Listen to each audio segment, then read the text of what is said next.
This sensor costs £5. Inside it is a component that retails for £28 on its own. IKEA is selling you hardware at a loss. Deliberately, aggressively, at scale. 47 smart home products. Prices that make Philips Hue look like a luxury brand. A shared language called Matter that was supposed to make every device from every brand work together seamlessly. It should have been the smart home revolution. But here is what MrWhoseTheBoss found after a month of living with all of it: a 50% failure rate. Bulbs refusing to pair, remotes going laggy and unresponsive, connection loops that never end. And when he dug into why, he found something that should concern every single person who owns a smart home device. Apple and Google were both at the table when Matter was designed. They both signed off on the standard, and then neither of them seemed particularly interested in making it actually work. So MrWhoseTheBoss, Arun Maini, just dropped one of his most interesting videos in a while. He bought 47 IKEA smart home products, lived with them for a month, and came back with a story. Today I want to react to what he found, push back on a few things, and talk about the hidden angle that his video came very close to but never quite landed on. Let's start with the number that stopped me cold. Inside IKEA's £5 sensor is a component, the Sensation sensor, that retails for £28 on its own. IKEA is not making money on this device. They are losing money on it, intentionally. And the reason why is actually brilliant when you understand IKEA's business model. IKEA has sold 140 million Billy bookshelves. 140 million. That kind of scale means they can source and manufacture components at a cost that no dedicated tech company can match. They reuse parts across product lines. They negotiate supplier contracts that would make Apple's procurement team nervous.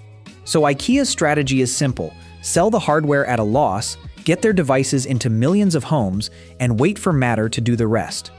Because if Matter works, and every device from every brand speaks the same language, IKEA doesn't need to be a tech company.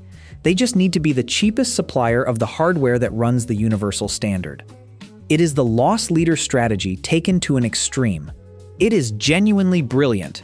But here is the question that Arun's video comes very close to but never quite asks. If IKEA is selling hardware at a loss, where does the profit actually come from? Your data. When IKEA controls your home's thread network, the mesh protocol that connects all these devices, they know when you are home, when you are in the kitchen, when you go to sleep, what your mood is based on your lighting choices. The product is cheaper than the parts, which means you are not the customer, you are the product. Now let's talk about why the 50% failure rate exists. Because it is not random, and it is not entirely IKEA's fault. Matter is a universal smart home standard, co-developed by Apple, Google, Amazon, and Samsung. The idea: one language, every device, every platform. You buy an IKEA bulb, it works with Apple Home, it works with Google Home, it works with Alexa.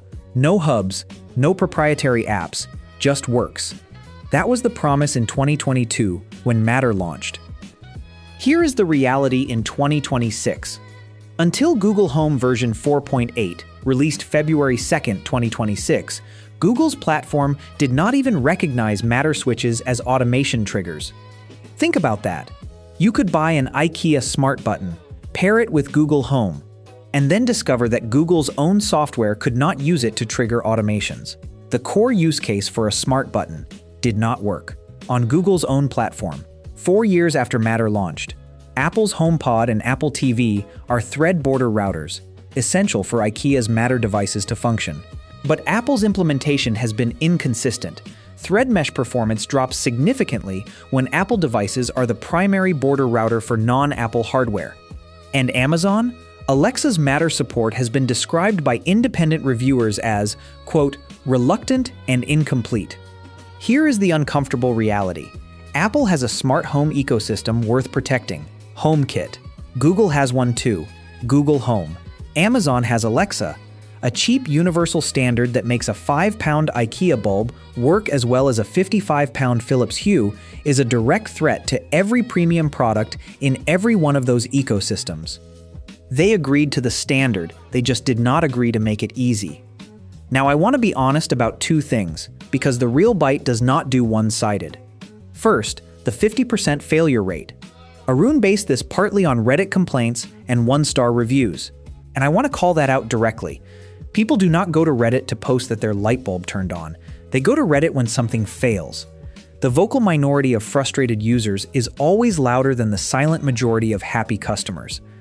Independent testing found that with a proper thread border router, a HomePod Mini, an Apple TV 4K, or a Google Nest Hub, IKEA's Matter devices actually paired smoothly and performed reliably. The failure rate is real, but it is largely a setup problem, not a hardware problem. If you have the right infrastructure, it mostly works. Second, the Samsung point. Arun said Samsung is the most aggressive Matter implementer because they have the least to lose. That is not entirely accurate. Samsung's SmartThings is a massive ecosystem. Their aggression is almost certainly a play for smart home market dominance, not an act of charity toward IKEA customers. The conspiracy is real, but it is more passive negligence than active sabotage. Nobody at Apple sent a memo saying break the IKEA bulbs. They just had very little incentive to make the standard work faster than it needed to. So here is my real bite on IKEA's smart home push. The hardware is genuinely impressive for the price.